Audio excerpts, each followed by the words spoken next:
Nagira ngo mbahe itangazo kuri uyu mwanya, hanyuma y'intambara mwari mumaranye igihe, hanyuma y'ibigeragezo mwari mumazemo iminsi, hanyuma y'imirisi yari yacanye, hanyuma y'imigezi mwabonaga yendaga kubasumana ngo batembane, hari ishimwe Imana iremye ku buzima bwanyu, hari ishimwe Imana iremye mu mibereho yanyu. Bibiliya iravuze ngo Nebukadinezari aravuga ngo nta yindi Imana ikiza. Nagira ngo ntangarize abantu badukurikiranye muri uyu mwanya, ushobora kuba wabonaga umuriro ariko ntubone imbaraga zizimye uwo muriro. Hari imbaraga Imana igiye kuzana ku buzima bwawe, zikurindire mu muriro, zikurindire aho abandi baguye uhasohoka kuri muzima kandi usohokane y'amashimwe amashya adasanzwe. Nagira ngo mvugire ijambo Bwana sifiwe sana. Ushobora kuba hari amaboko agusumiriye, hari amaboko akwegereye wabonaga kunaze mu muriro. Nagira ngo ubwire mu muriro nturi wenyine. Harifiwe sana, haleluya. Nagira ngo mvugane n'abantu badukurikiranye muri uyu mwanya, hari Imana ibana natwe, hari Imana ihagarana natwe, hari Imana iturindira aho abandi baguye, aho abandi bashiriye, ikadushyiraho uburinzi budasanzwe.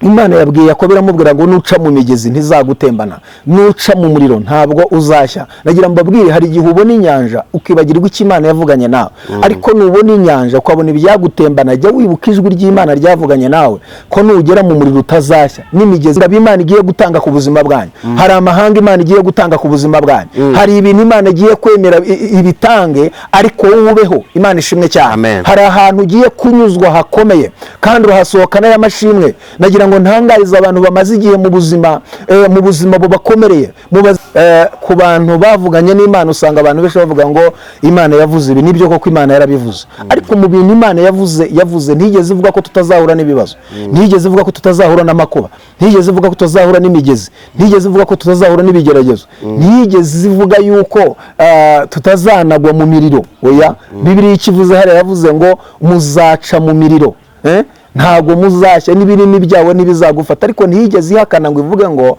ntabwo uzigera ugera mu muriro. Nagira ngo mvugane n'abantu badukurikiranye muri uyu mwanya, abantu bizera Imana, biringiye Imana, bategereje Imana. Imana igira ibintu ikangara ku buzima bwabo. Labani ashobora kugurekura atabishaka, ariko akabyemezwa n'amaboko y'Imana. Ikindi ushaka kuvugana n'abantu b'Imana badukurikiranye, amen. Imana ni kuvana mu maboko yaragufite, yarakumaranye igihe, ntabwo izakuvanayo imbokoboko gusa, oya, izakuvanayo n'ubutunzi bukomeye. Yakobo ajya kuva kwa Labani ntiyavuyeyo n'imbokoboko gusa, Imana yamuvanyeyo n'ubutunzi bwinshi. Bwana sifiwe. Iyo umubwira ngo ndi bakunaga mu muriro, ubundi buriya tugera mu bitwica Imana yaragezeyo kera, tugera mu miriro Imana yagezeyo kera, tugera mu migezi Imana yagezeyo kera, tugera mu ntambara Imana yagezeyo kera. Bwana sifiwe sana. Ntabwo ibintu bitwica Imana ibitanga, donc ibitanga kugera kuri tere aho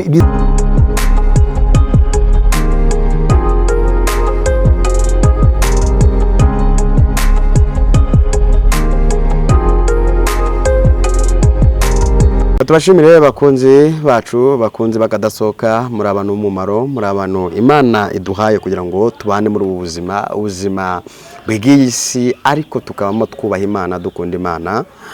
Bibiliya iravuga ngo turabo yaremye ituremeye imirimo myiza muri Kristo Yesu ngo tuyiyenderemo. Kugendera mu Mana biraryoha. Umunyamurenge ajya avuga ngo nzanryoherwa Imana. Niko bimeze. Wowe wakanze subscribe, ndagira nkubwire ngo nukuri Uwiteka guha umugisha. Nta kindi twaguha, ariko tunahuye twanakugurira n'agafanta, ariko nawe utarayikanda reka nkubwire nukuri kandaho uduhesha umugisha, natwe tuguhesha umugisha. Nukuri bizatunezeza kubona wakanze subscribe. Hari abantu badukurikira bari mu bitaro, hari abantu badukurikira hirya no hino bafite intambara n'ibibazo bibarwanya, ariko ndagira nkubwire ngo hejuru y'ibyo bibazo hari imbaraga z'Imana, hari ukuboko kw'Imana. Umwana umwe yigeze aririmba ngo hari ukuboko kwiza kw'Imana yacu, ukuboko kw'Imana kwiza kuri hejuru y'ibyo bibazo, humura uzabigenda hejuru. Theo yararirimye ngo bazaruhira ubusa. Ibyo bibazo rero bizaruhira ubusa, ibyo bigeragezo bizaruhira ubusa, humura Imana igufiteho umugambi. Imbere ya kamera twafite umukozi w'Imana twamutumiye, yatangira asuhuza abadukurikiye akanabibwira. Yesu ashimwe cyane, turanezerewe kubana namwe kuri uyu munsi. Nitwa Vumiriya Jean Claude, ntuye mu murenge wa Kinyinya mu karere ka Gasabo mu mujyi wa Kigali. Yego. Nkaba nkorera umurimo w'Imana ku Gasave kuri ADPR. Yego. Imana ibahe umugisha. Imana ishimwe cyane. Amen. Mushumba, wambaye neza. murakoze cyane. Njye ndi mu bantu bakunda kubwira abantu ko bambaye neza. Asante sana. Kandi buri umuntu yambaye neza, umuntu ameze neza ujye ko ameze neza. Ngiye binameze nabi nakubwira mbere nyuma ya kamera nabanza nkabwira ati ibintu ntabwo bari byiza. Yego. Ibi si byiza rwose nta nubwo ndi kubikunda. Kambwira nkahita nkubwira ati no. Ugahita umbwira nta kibazo tuzakora ubutaha. Vumiriya Jean Claude witeka guha umugisha. Amina. Uri umupapa. Asante. Ndagira nkwibarize ikibazo, ariko mbere yuko nkubaza ndagira ngo ubanze usengere iyi gahunda yacu turimo yivuga butumwa. Imana ize kubana natwe, abamarayika baze kubana natwe. Mana uri Imana ikomeye, uri Imana igira neza, uri Imana ivuga bikaba, uri Imana itegeka bigakomera, uri Elohim, uri El Shaddai, uri Jehova Nisi, Jehova Ir, Jehova Shalom. Ubereye mwiza abagutegereje, habwa icyubahiro kuri uyu munsi kuduhaye ibihe byiza byo kuba imbere yawe. Turasenze ngo umuntu wese uri gukurikirana iki kiganiro agira umugisha, abone Imana, yumva Imana, natwe utugirire ubuntu, tugirire neza uhereye dutangiye kugeza dushoje, utubere igisubizo, utubere Imana, utubere ubwihisho, n'abantu bose badukurikiranye ubabere igisubizo binyuze mu ijambo ryawe, ndetse n'ikiganiro turi bugirane kuri uyu munsi. Habwa icyubahiro nikuzo kubikoze kandi kubyumvise mu izina rya Yesu wa Nazareti. Amen. Imana iguhe umugisha. Amen. Nakwibariza akabazo nashaka kubaza, utubazo nako mba mfite utubazo dutandukanye nk'uko abagenda mpa. Hanze hari akajagari ko gukora umurimo w'Imana biragoye, yavunanye bitewe n'uburyo abantu bamwe bagiye batukisha izina ry'Uwiteka. Nagira nkwibarize ni iyihe nama wagira abakozi b'Imana bagenzi bawe, n'iki wabwira n'abakristo ko bigoye? Twese benshi babita batekamutwe, ngo inda zabatanze imbere. Niki wagira inama abakozi b'Imana bagenzi bawe n'abatega amatwi abakiriya banyu cyangwa abakristo banyu? Murakoze cyane. Ikintu cya mbere nabwira abantu badukurikiranye cyangwa se abakristo ndetse n'abatarakizwa, nuko uhereye kera kose habagaho abakozi b'Imana b'ukuri, hakaba n'ab'ibinyoma. Kuva isi yaremwa ntabwo umuntu yigeze ashoboka, ariko habayeho n'abashobotse. Iyo urebye hari abagabo bagendanye n'Imana, babana n'Imana, baba intangarugero, baba icyitegererezo. Hari n'abandi babaye babi kandi Bibiliya ikabita babi. Ugiye mu gihe cya ba Nowa usanga Nowa yarabaye muzima, ariko mu gihe cya Nowa hari abandi bari bananiranye. Nababwira ngo Yesu ntabwo yadutumye kuvuga, ahubwo yadutumye kwera imbuto. Kuvuga nibyo, ariko kwera imbuto. Ntabwo Yesu yigeze avuga ngo muzabamenyera ngo kubo bavuga, yaravuze ngo muzabamenyera ku mbuto zabo. Icyo nsaba abakozi b'Imana mbagira n'inama bagenzi banjye no kwera imbuto, kuba icyitegererezo. Ntibabe nka cya giti cy'umutini kiteza imbuto, cyari gitoshye ariko umwami acyegereye ntiyabonaho imbuto arakivuma. Ni byiza ko tuba abakozi b'Imana b'intangarugero, b'inyangamugayo, b'icyitegererezo, ku buryo umuntu akureba akakubonamo Kristo. Iyo Paul yaravuze ngo mugere ikirenge mu cyanjye nk'uko nanjye nakigeze mu cya Kristo. Dukwiye kuba icyitegererezo ku buryo umuntu akwigiraho, yakubona akabona Kristo, yakubona akabona Imana. Icyo nabwira rero abakozi b'Imana bagenzi banjye no kwera imbuto, no kuba icyitegererezo. Ntituvuge gusa, nitumere nka za ingunguru itarimo amavuta irarangira cyane, nta kintu kiba kirimo, ahubwo tube itabaza rimurikira isi, tube umunyu w'isi, ku buryo umuntu nakwegera yumva uburyohe bwa Kristo. Hanyuma abakristo icyo nababwira nabo ni ukuba abakristo beza. Abakristo batangiye kwitwa abakristo mu Antiokia, ngo barebye imyitwarire yabo, barebye imyifatire yabo, babarebye aravuga ngo aba ni abakristo. Ntabwo bigeze bo biperezida bavuga ngo twebwe ngo turaba, oya, ahubwo ngo barebye imyifatire yabo, barebye imigendere yabo, baravuga ngo aba ni abakristo. Rero nabagira inama yo kugenda neza, kwitwara neza, kwera imbuto zikwiriye abihannye bamenye Kristo. Bane bamugisha.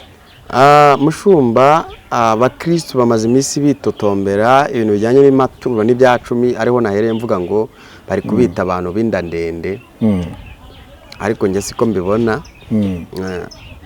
Niki icyacumi muri iki gihe n'amaturo kaba abantu abatambyi batakibaho. Niyo mvuze abatambyi ni bandi babaga bari mu ihema ry'ibonaniro, yego, ihema ry'Imana. Niki ubivugaho muri iki gihe wowe, uburyo abantu bakwiriye kwitwara mu bijyanye no gukiranukira Imana mu bijyanye n'icya cumi n'amaturo? Iyo uvuze ngo abatambyi ntibakibaho, sinzi sasa ubu bivugiyemo, ariko abatambyi se ntibakibaho gute? Systeme nakubwiye ngo mu ihema ry'ibonaniro habaga abantu bari bashinzwe gutamba, babayo ibitambo babayo. Ubu ngubu ntabwo mukiba mu rusengero, nta n'umupasiteri uba mu rusengero. Yego, barataha, bafite abagore, bafite amashuri, bamwe n'abadiregiteri n'abadiregitrise, ugasanga ni n'abapasiteri bafite amabutike akomeye n'amamodoka akomeye. Ibyo bintu ndagira ngo bishyireho umuco. Icyo uvuga abakera babaga mu mahema, niko systeme yari yubatse. Hanyuma kandi uko ikinyejana kigenda gihinduka, ni nako systeme zigenda zihinduka. Ntabwo abatambyi bavuyeho, baracyariho, gusa bahinduriwe izina, babita abapasita, babita ba musenyeri, bitwa bande, ariko abatambyi baracyariho kandi bahagarariye Imana. Icyo navuga, ntawakwiyeho icya cumi, kiretse za nyigisho numvise z'ubuntu zaje ngo Yesu yabirangije ku musaraba, ariko nabyo urugendo ukareba ni ibiki Yesu yarangije. Yakuyeho ibitambo, kuhura n'Imana bigoranye cyane, abo mutambyi aba igitambo, aduhuza n'Imana. Ibyo gushaka amafu ya Yefa, ibyo gushaka imfizi, ibyo gushaka inuma, ibyo yabivanyeho. Nicyo Yesu yarangije ku musaraba, yakuyeho urusika rwaduhuzaga n'Imana. Ariko ntabwo Yesu yigeze ababwira ngo mugende mwikorera ibintu byose, ndababohoye, mukora ibyaha mugire gute. Ubwo nta kimana yaba yaratangiye umwana wayo.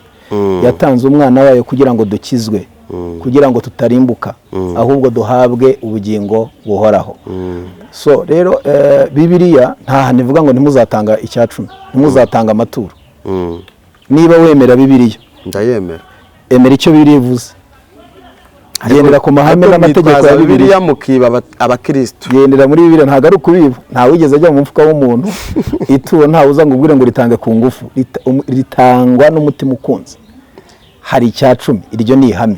Niba uwizera Imana ukemera nicyo birivuga, cyubahiriza. Niba bikunaniye uvuge ati iki kiransinze, ko nta muntu utagira hatsindwa. Niba wemera ituro ry'umutima ukunze, ritange n'umutima ukunze. Numva bitakurimo, ntawe ubiguhata. Ariko hari benshi bayabahata. Hari uwazanye imvunda. Oya, hari benshi mushumba. Dushyire ikintu kuri kuri umucyo. Kuba muri korali bisaba igiciro. Naguciye mwiza. Hari na korali utaba muri umukene.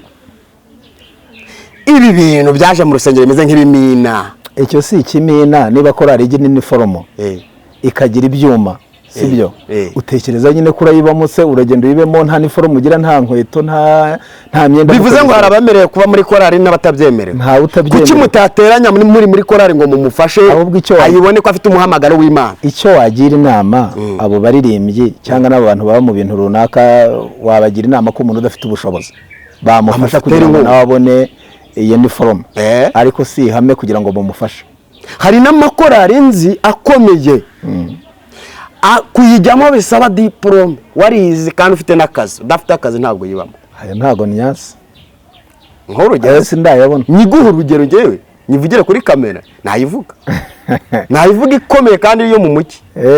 Iyo ntayenze. Kuba muri Yesu ntabwo bisaba diplome, bisaba kuba aho uvuka, kuba muri Kristo. Urabyumva?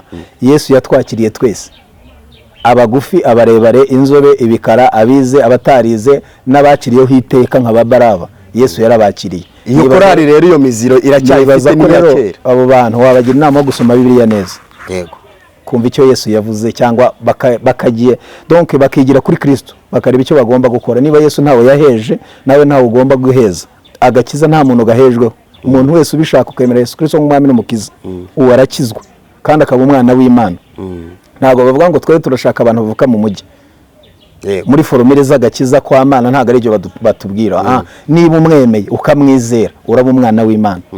so rero ibindi abantu bagenda bakora ni amahame bagenda bishyiriraho. So ni abantu bavuga bati turabanenga, ariko ibi bintu byo kurya n'ibiki byose ibyo ni ibintu bagenda bishyiraho by'amaforomire. turabanenga, ariko abo wabagaye cyangwa se ukabagira inama. oya ndabanenze ubundi si wabagira inama. Yesu yaravuze ngo mwese abarushye n'abaremerewe muze musange ndabaruha. uwo ni Yesu, ariko uwo ni Yesu kandi wambwiye ngo dutere ikirenge mu cya Kristo. uwo ni Yesu wabivuze kuko nkubwiza ukuri.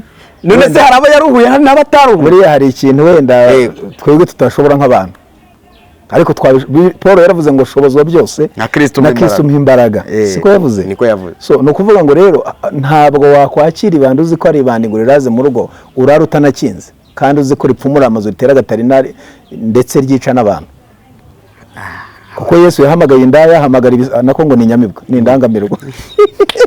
amazina yarahindutse, yahamagaye abashobotse n'abadashobotse. ariko nkubwiza uko uzi ko umuntu ari ibandi rimwe ripfumura amazu ritera gatarina, kugira ngo uryakire wowe Fred uvuge ati dara hano rwose ni iki. kuki amadini ari kurwanya abanyamuhamagaro? ni ukubera iki? ni igihe dusohoyemo. ese wemera ko abanyamadini ari bo babambye Yesu, abo yazuye abantu, abo yahaye umutsima? wemera ko abanyamadini ari bo bamubambye, bamugambaniye? icyo rero wigitindaho. ababambye Yesu we ntibakugirira imbabazi. ikindi abantu uvuga bananiranye niko kuri abantu tuvuga ngo bananiranye bagize bati, sibyo? ntabwo umuntu yigeze ashoboka. nusoma biriya neza witonze urasanga umuntu yaraniranye guhera isi iremwa. Imana irema umuntu ikamushyira muri Edeni. ntabwo umuntu yigeze ashoboka. ugiye kwa Adamu ukagenda ukareba ibyo Adamu yavuze n'ibyo umugore we yavuze n'iby'inzoka. ni ukuvuga ngo umugore yabwiye Imana ati ye butararemye, Adamu yabwiye Imana ati butararemye uyu mugore simba nacumuye. babajije umugore ati inzoka y'ubutarayiremye simba nacumuye. bitana ba mwana. umugabo ati nawe umugore wampaye yasaruye n'ibindi. bitana ba mwana. umuntu ntaremera ikosa, ntaremera icyaha. ntabwo umuntu yigeze ashoboka. ariko Yesu yaravuze ngo mwuka naza azabemeza ibyaha byanyu, azatsinda ab'isi. kubera iki mwuka wera yaje tugakomeza kunanira umwuka wera? ntabwo bamwakiriye, banze kumwakira. abantu baramukwebye. ariko hari igihe umuntu avuga Imana ariko itari muri we. hari n'igihe umuntu avuga ibya mwuka ariko nta mwuka agira. hari igihe umuntu yigisha iby'ijuru ari ukuyobora abantu ameze nk'icyapa. buse iyo usomye Matayo 20 ntavuga ngo nzabihakana. ndahasoma. nzabihakana amabwire ngo sinigeze. reba kuba warubatse ayo mazu uvuga, waratangije ayo maturo, warakoze imirimo itandukanye, ariko bakavuga bati ntitukuzi. Yesu akavuga ati sinigeze nkumenya, ati ko nahagurikije ibirema, ko nayikoze ibi n'ibi. ariko abo bantu bafite umurongo barengera uvuga ngo Imana izagara ku bitugu byabo ngo ibwirize ubwoko bwayo. hari irindi jambo nabyo bitwaza bavuga ngo n'intungane bwira icumuye kangahe? karindwi. amagambo ntajya nemera njyewe. aba bantu ko bafite usanga n'abasinzi bafite ingingo barengera. kuki Bibiliya ifite ibintu birengera abantu bose? iri juru turi kujyamo, ese mushumba, iri juru mwe muribona mute? mwe mwakire mwegera Imana cyane cyane nk'abashumba. iri juru muraribona rute ko mbona ni indaya zizatanga n'abasinzi bazatanga abashumba kujyayo? Bibiliya iravuga ngo ubwami bw'Imana so bw'amagambo, ahubwo ubwami bw'Imana n'ubw'ibikorwa buratwaranirwa. ntabwo ari ukubuvuga. kujya mu ijuru si ukubivuga, kujya mu ijuru ni ukubikorera. ikintu kizatangaza abantu no ugeze mu ijuru ni ukuzasanga umuntu wari uzi ko azajyayo atariyo, ahubwo asanga umuntu wari uzi ko ataribona ari we wicaye. so wemera ko umuntu umwe wananiranye kuri finali kuko kakanyuma yavuga ati Mana mbabarira nakosheje, akihana agataha ubwami? hakaba ari undi muntu ushinga iryinyo kurindi akavuga ati urumva ntabwo akanga kwakira ubwami, akavuga ati ngewe niba ari ukurimbuka ndimbuka kama mbaya. hari abantu bemera akavuga ati ngewe nzarimbuka ntakorera Satani. ariko ikibazo ni uko tutamesa kamwe. gukorera Satani uwerure, ukorera Imana werure. hari abantu bafana bakisiga amarangi. uzacunge iyo APR n'abareyo bakinnye, amakipe yo yakinnye, hari abantu bisiga bakikorera n'utubindi, bagafata n'amafara, bagafata na za vuvuzera bakavuza mu nzira ku buryo imihanda banayihagarika. bari abantu baba bashyizemo agatege hagati, twe turabafana turabyemera, twaramaramaje. kuvuga rero niba dukorera ubwami, dukorera Imana, reka tumaramaze. niba ari Satani maramaze. nuko dukwiriye kubaho muri ubwo buzima. Yobu yaranditse muri 28 avuga ngo maze ibwira umuntu iti dore ukubaho Uwiteka nibwo bwenge kandi kuva mu byaha niko kujijuka. abantu kwa ubwo bwenge ari bwo nzi Yobu yavuze Imana igikunda. Kuki abantu bavuga ngo ni mu buru ubwenge izabata, bakihangira uburyo bwo gusenga, bakihangira uburyo bwo kubaho, kandi Imana yatanze formule y'ubuzima bwo kubaho muri Kristo Yesu. Ariko usanga abantu bari kwihangira uburyo bwo gusenga. Ibi bintu nk'abashumba mwe mu bifatira uwe mwanzo we musenga mubwira Imana ibiki. Ndagira ngo ukivugeho. Ese wenda se nko gusubiza inyuma gatoya. Kwihangane kuba ngo ushubije inyuma. Wemera ko Mose Imana imuhagurutsa n'Abisirayeli yamubwiye ko azagera i Kanani, cyo urakibuka? Yarababwiye ngo mbajyanye i Kanani. Mose yarafite isezerano ryo kugera i Kanani. Kuki yaguye mu nzira se? N'abantu yarayoboye, abakristo yarayoboye. Ariko mushumba buriya rero no komi urusyo ryo komana ingasiriye tuvuga ngo abashumba ngo barananajye ureba nabo bashumbye. Mose yaguye nzira. Zirabibasiye. Bano misi abashumba bafite. Oya ngewe nacyakubaza ibibazo ku bashumba. Kuko abashumba Mose yarimbuwe n'iki nicyo nkubaza. Nanjye subiza. Abakristo bagira yarimbuwe n'iki? Baramututse arambwira ati wowe n'Imana mwatuvanye mu Egiputa kuza kudutsinda ahangaha. Mu Egiputa ntamva zabagayo. Ngo baramutuka arambwira ati duha amazi, dukeneye amazi. Urabyumva? Ngo Mose baramutuka. Agera ku rwego arakara. Ajya kubwira Imana ati Mana ababisirayeli mbagire nte. Imana iramubwira ati wowe gabanya uburakari genda ufate ya nkono ukubite ku gitaro ubaha amazi. Ubaha amazi yo kunywa.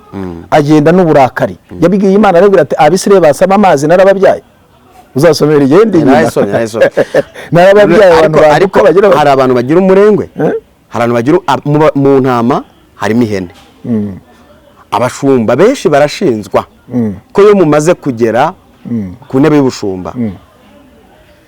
Ndakubaza uyu munsi burase ni bose nakuzi mumaze kujya ku ntebe y'ubushumba ngo kwihiriza ubusangwa nkanga twababaye iminsi myinshi kwihiriza ubusa muhita mubireka no gusenga mu buryo wasengaga kera no kubera iki muhindura uburyo bwo gusenga nuko ubuzima bwa bwarahindutse ahantu wakuye imbaraga ntukwiriye kuhirengagiza uko niko gutsindwa kwawe niba warahamagaye hari abantu bahamagaye basenga cyuracyemera hari nabandi bahamagaye babashumba ariko izo foromire zo kwihiriza 7 ukaba atabishobora kandi agakorana n'Imana hari nundi muntu imbaraga ze aho zishe buriya buri muntu wese aba afite uburyo akorana n'Imana urabyumva niba imbaraga zawe zishingiye mu isengesho wivaho hano wahuriraga n'Imana uburyo wakoranaga n'Imana wibutakaza iyo nama naha abantu reka nkuhe iminota isigaye utugezeho ubutumwe Imana yaguhaye ubundi ndakwakiriye mushomba Imana tuganira ijambo ry'Imana dusanga muri Yesaya 43 muri Yesaya 43 umurongo waho wa mbere tuganire ijambo ry'Imana haravuze ngo ariko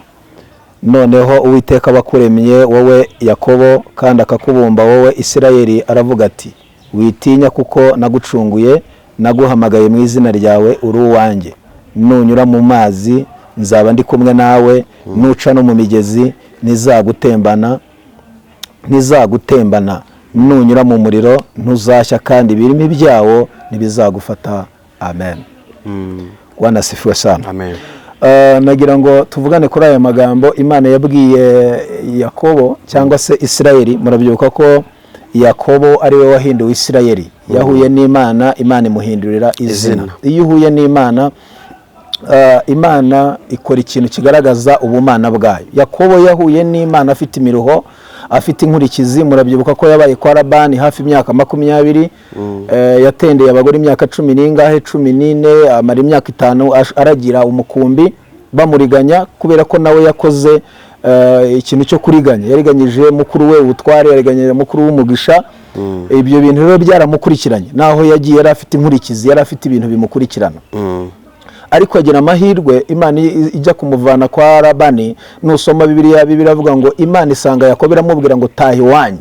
utahi wanyu ujye aho uvuka ku nkomoko yawe Bibiliya iravuze ngo Imana ihata Yakobo gutaha ariko ntiyatuma ataha amara masa nta kintu atahanye ngo isanga Labani iramukangara iramubwira ngo umugaragu wanjye waramuriganyije none nujya kumusezerera ntumusezerere imbokoboko gusa ahubwo mupasure munganye Bibiliya avuga ngo barapasura baranganya Bwana sifiwe sana Labani amurekura atabishaka ariko aramurekura nusoma Bibiliya witonze urasanga Labani n'ubundi yaramukurikiranye mu nzira ariko Yakobo mu kuvugana na Labani nyirarume aramubwira ngo iyaba Imana ya data Imana ya Abrahamu itagusanzira ijoro ntuba wabuze kumusezerera amaramasa ariko iri joro Imana yagukangaye. Imana ihimbazwe cyane. Nagira ngo mvugane n'abantu badukurikiranye muri uyu mwanya, abantu bizera Imana, biringiye Imana, bategereje Imana. Imana igira ibintu ikangara ku buzima bwabo.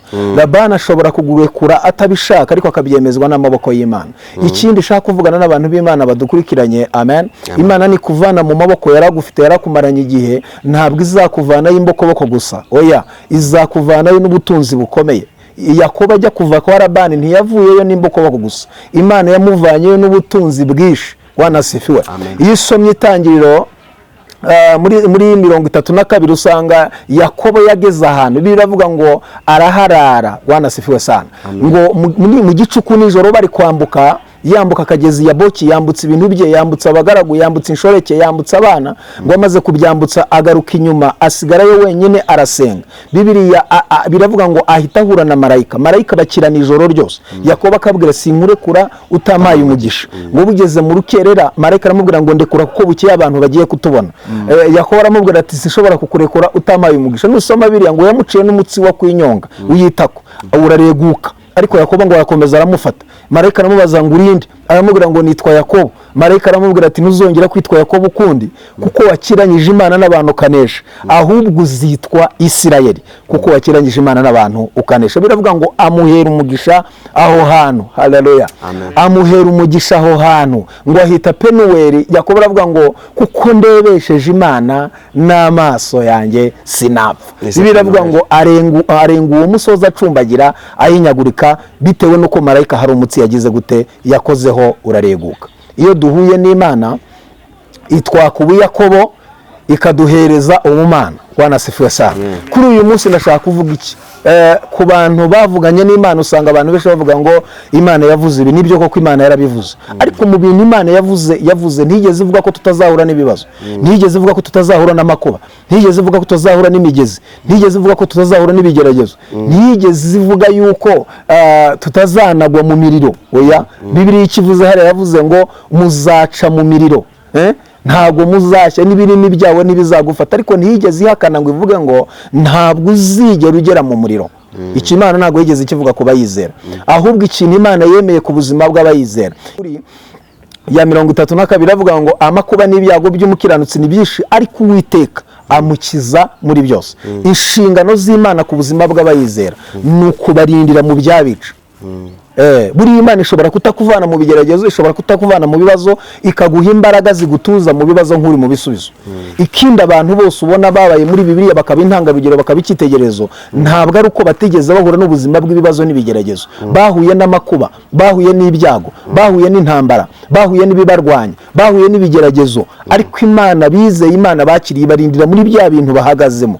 Niyo mpamvu Imana yavuganye na Yakobo iramubwira ngo uzaca mu migezi, ntabwo izagutembana, ariko imigezi uzaba wayiciyemo. Ariko inshingano z'Imana no kumurindira muri ya migezi. Uzaca mu muriro, ntuzashya n'ibintu byawe ntibizagufata, kuko wambereye inkoramutima. Ariko ako kantu bakita akantu k'umwihariko, kuko wambereye inkoramutima. Ariko woweho nuca. Iryo ni ijambo ry'umwihariko, ni ijambo ridasanzwe Imana ivuga ku buzima bw'abantu bayubaha. Iyo wahuye n'Imana ukakira Imana mu buzima bwawe, ikuvugaho ibidasanzwe mu gihe kidasanzwe. Wanasifiwe sana. Nubwo hari imigezi, nubwo hari imiriro, buriya hari igihe isi icana umuriro, isi kenyegeza ikavuga ati uyu muntu we ahantu turamunagayo. Umva ko avuga ko afite Imana, ko afite ngo bagire uburinzi, ngo bagire Imana ibakurikirana, turamunagayo byanga byakunda. Ariko nusoma Bibiliya ivuze iki? Imana iravuze ngo Yakobo nuca mu muriro ntuzashya, ibirimi byawe ntibizagufata, kuko wambereye inkoramutima, ukaba wo kubahwa nanjye nkagukunda. Icyo nicyo kizatuma. Wanasifiwe sana. Hanyuma y'uburinzi Imana yemereye Yakobo, iramubwira ngo nibakunaga mu muriro. Ubundi buriya tugera mu bitwica Imana yaragezeyo kera, tugera mu miriro Imana yagezeyo kera, tugera mu migezi Imana yagezeyo kera, tugera mu ntambara Imana yagezeyo kera. Wanasifiwe sana. Ntabwo ibintu bitwica Imana ibitanga, donc ibitanga kugera kuri tere aho bizatwicira, aho bizadutegera. Imana igerayo kera mu muriro. Imana yari yagezeyo kera, Bashaduraka babanaze mu itanura, ariko Imana yagezeyo kera, ivanamo ikibica, isigazamo igituma Imana ihabwa icyubahiro. Umuriro bushyiramo hagati na hagati. Nusoma Bibiliya, abasore batinze mu muriro na Nebukadinezari abona uwakane udasa n'abantu, hariho ikintu Imana ikora ku buzima bw'abayizera ku buryo n'abapagani berekwa. Nebukadinezari yarahishuriwe abona uwa kane udasa n'abantu, aravuga ngo ndabona uwa kane ariko ntasa n'abantu, twashyizemo batatu ariko ndabona uwa kane udasa n'abantu. Burya hari uwa kane ubana natwe muri ya miriro, hari uwa kane ubana natwe muri ya migezi, hari uwa kane ubana natwe muri bya bintu byatwica. Wanasifiwe, haleluya. Uwa kane abana natwe akinjira mu byatwica, agakuramo imbaraga yatwica, agasigazamo imbaraga izatuma tuvayo. Ni ukuvuga ngo aba basore batatu Imana yabarindiriye mu itanura, banabavanamo biravuga ngo basohokamo babihumurije basanga nta mwotsi, babihumurije mbese basanga agaparufe biteye karacyabariho, basanga umusatsi wabo ntacyo wabaye, ngo n'imyenda yabo ntacyo yabaye. Nebukadinezari aravuga ngo nta yindi Mana ikiza bene aka kageni atari Imana ya Shaduraka na Meshaki na Abedenego, niyo Mana yonyine ikiza. Imana ihimbazwe cyane. Wanasifiwe sana, haleluya. Nagira ngo mvugane n'abantu badukurikiranye muri uyu mwanya, hari Imana ibana natwe, hari Imana ihagarana natwe, hari Imana iturindiraho abandi baguyeho, abandi bashiriye, ikadushyiraho uburinzi budasanzwe. Imana yabwiye Yakobo iramubwira ngo nuca mu migezi ntizagutembana, nuca mu muriro ntabwo uzashya. Nagira mbabwire, hari igihe ubona inyanja ukibagirwa icyo Imana yavuganye nawe, ariko nubona inyanja ukabona ibyagutembana, jya wibuka ijwi ry'Imana ryavuganye nawe ko nugera mu muriro utazashya, n'imigezi itazagutembana. Wanasifiwe sana. Iyo ugeze ku nyanja, Imana yaravuze ku nyanja, inyanja iguha inzira. Iyo ugeze mu muriro, Imana yaravuze ku muriro. Nagira nkubwire, uva muri muzima n'imyenda yawe n'imisatsi yawe nta kintu yabaye. Icyo kintu rero Imana yavuze ku buzima bwa Yakobo cyarokoye n'abuzukuru be n'abakomoka aho ngaho muri urwo rubyaro, banyura mu muriro ntibashya, n'ibirimo byabo ntacyo byabatwaye. Ahubwo abaje babature nibo bahiye, Bashaduraka bava mu itanura bavuga imbaraga z'Imana mu buryo budasanzwe. Hari uburyo tuba tuvuga Imana mu buryo bworoshye, noneho Imana ikatwereka mu buryo bwisumbuye kugira ngo tubivuge mu buryo bwisumbuyeho. Uko wavugaga Imana wanyweye amazi y'ibishyimbo amaminwa ugasa neza ukagira ubwenge mu ishuri, ntabwo ariko wayivuga noneho uvuye mu itanura mu bigutwika, uyivuga mu buryo buri hejuru, mu buryo bwisumbuye. Nagira ngo ntangariza abantu badukurikiranye muri uyu mwanya, ushobora kuba wabonaga umuriro ariko ntubone imbaraga zizimya uwo muriro. Hari imbaraga Imana igiye kuzana ku buzima bwawe, zikurindire mu muriro, zikurindire aho abandi baguye, uhasohoka uri muzima kandi usohokane y'amashimwe amashya adasanzwe. Nagira ngo mvuge iri jambo, Wanasifiwe sana. Ushobora kuba hari amaboko agusumiriye, hari amaboko akwegereye, wabonaga kunaze mu muriro. Nagira ngo ubwire, mu muriro nturi wenyine, hari uwa kane ugomba kubana nawe, hari uwa kane uhagarara nawe mu bibazo, hari uwa kane uhagarara nawe mu burwayi, hari uwa kane uhagarara nawe mu igeragezo. Uwo ni Kristo. Nebukadinezari yaramubonye aravuga ngo mbonye uwa kane udasa n'abantu, uwa kane agiye kubana nawe, ahagararana nawe, atindane nawe aho isi yakunaze, yibwira ko ugiye gupfa, urasohoka ufite amashimwe mashya kubera ko hari uwa kane wafashe umwanzuro. Imana ivuze iki kuri uyu munsi? Iravuze ngo nuca mu muriro ntabwo uzashya, nuca mu migezi ntizagutembana, n'ibirimi by'umuriro ntibizagufata. Imana ishimwe kuko wambereye inkoramutima, ukaba uwo kubahwa nanjye nkagukunda.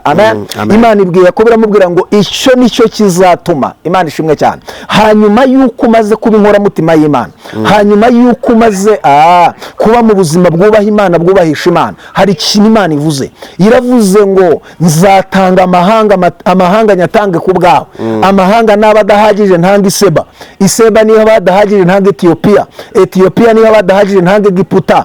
Nzatanga ingabo nyinshi zipfe ariko wowe ubeho kuko wambereye inkoramutima, ukaba wo kubahwa. Haleluya. Nanjye nkagukunda, icyo nicyo kizatuma nanga ingabo nyinshi zigapfa kuko wambereye inkoramutima. Nagira ngo mbabwire bavandimwe, hari ingabo Imana igiye gutanga ku buzima bwanyu, hari amahanga Imana igiye gutanga ku buzima bwanyu, hari ibintu Imana igiye kwemera ibitange ariko wowe ubeho. Imana ishimwe cyane. Hari ahantu ugiye kunyuzwa hakomeye kandi urahasohokana y'amashimwe. Nagira ngo ntangarize abantu bamaze igihe mu buzima bubakomereye, mu buzima bahura n'ibintu bibanyeganyeza, mu buzima bahura n'ibintu bimeze nk'imiriro, mu buzima bahura n'ibintu bimeze nk'inzuzi zihorera. Nagira ngo mbabwire ngo hari imbaraga zikomeye Imana izanye ku buzima bwanyu, aho mugiye kuhatambuka, aho mugiye kuhanyura kandi mugiye gusohokana y'amashimwe akomeye. Haleluya.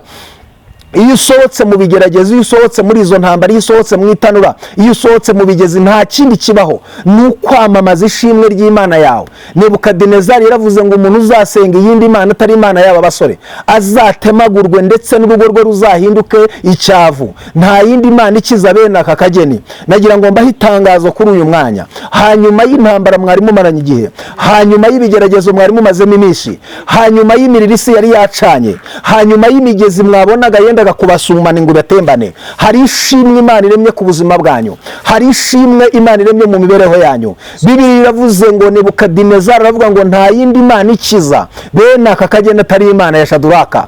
Imana yawe igiye kwamamara, Imana yawe igiye guhabwa ikuzo, kuko hari ikikoze muri ibyo bibazo wari ufite muri kino gihe. Imana ibaha umugisha kandi Imana ibagirire neza. Bwana asifiwe, kuko wambereye inkoramutima ukaba uwo kubaha nanjye nkagukunda. Icyo nicyo kizatuma ntanga ingabo nyinshi zigapfa ku bwawe, kuko wambereye inkoramutima. Nshuti yanjye, hari ahantu Imana igiye kukunyuza, hari ahantu Imana igiye kugutambutsa, hari imbaraga zikomeye Imana izanye ku buzima bwawe kugira ngo ikuramire aho abandi baguye igiye kuhatambuka. Imana ihashyize uburinzi bukomeye. Imana ibaha umugisha kandi Imana ibagirire neza. Mwitegure kwakira amashimwe adasanzwe ku buzima bwanyu, kuko hari icyo Imana ivuganye namwe kuri uyu munsi, hari icyo Imana ivuganye namwe muri iri jambo. Iravuze ngo igiye gutanga ingabo, igiye gutanga amahanga, igiye kubanyuza ahantu hakomeye, kandi murasohokana y'amashimwe akomeye. Aho mwari mumaze iminsi, aho mwari mutinze, hari ibendera y'ubutsinzi igiye kuzamurwa ku buzima bwanyu. Reka dusenga n'Imana muri uyu mwanya. Sinzi ibintu mazemo igihe, sinzi intambara umaranye igihe, sinzi ibintu bimaze igihe bikunyeganyeza. Umwanzi yacanye umuriro imbere y'ubuzima bwawe, ariko Uwiteka agiye kugutambutsa aho hantu. Imana igiye kukunyuza aho ngaho ufite amashimwe akomeye. Mana, ndagushimira Imana ikomeye. Ndasengera aba bantu bamaze igihe mu gihe cy'intambara, ndasengera abantu bamaze igihe Mwami hari amaboko abanyeganyeza. Ndatura uburinzi bukomeye, ndatura intsinzi. Zamura ibendera ku buzima bwabo mu izina rya Yesu. Reka igitinyiro cyawe kibe ku buzima bwabo, reka amaboko yawe akora iby'imbaraga. Mwami, ubiyereke mu buryo budasanzwe, amaboko yawe abaramire mu izina rya Yesu. Abisi yarisunitse ngo ibanage mu muriro. Ndahamagara imbaraga z'Imana, ndahamagara ubutsinzi, ndahamagara kunesha kw'Imana, ndahamagara icyubahiro cy'Imana. Reka ibyari intambara, ibyari ibibazo bihinduka amashimwe. Babona Imana mu buryo bushya, babona Imana mu buryo budasanzwe. Ndagushimiye ko barwaniriye, ndagushimiye ko ubiyeretse, ndagushimiye ko hari ingabo nyinshi utanze ku bw'aba bantu. Mwami, ukaba ubarwanira, ukaba ubiyeretse, ukaba ubagiriye neza. Ngushimiye ko baremeye amashimwe afatika, ngushimiye ko barwaniye mu buryo budasanzwe, ngushimiye ko izi ntambara zishyizeho iherezo. Ndagushimiye, habwa icyubahiro Mwami. Herekeza iri jambo risunikisha imbaraga zikomeye. Abari barwaye bakira ubuzima, abari bamaze igihe mu gihe k'intambara Mwami, ubaha amahoro, ubaha indirimbo nshya. Ngushimiye ko ubyumvise kandi kubagiriye neza. Ngushimiye ko barwaniriye kuri uyu munsi. Habwa icyubahiro n'ikuzo kuri Imana ibikoze mu izina rya Yesu tubisabye twizeye, amen, amen. Bakunzi bacu rero, ibiganiro byacu nakagaruka. Ciao ciao. Amen. Asante sana. Imana bamugisha. Birashoboka ko hari umuntu wenda wagukenera aguhamagara kugira ngo umusengere. Ushobora gutanga nimero kuri izi kamera. Nomero yanjye ni 0785284150, 0785284150, cyangwa bakadukurikirana ku Bihamya TV. Iyo wanditsemo Bihamya TV uhita ubona n'ubundi aho nyuze ibiganiro. Yego, murakoze. Imana ibahe umugisha. Yes.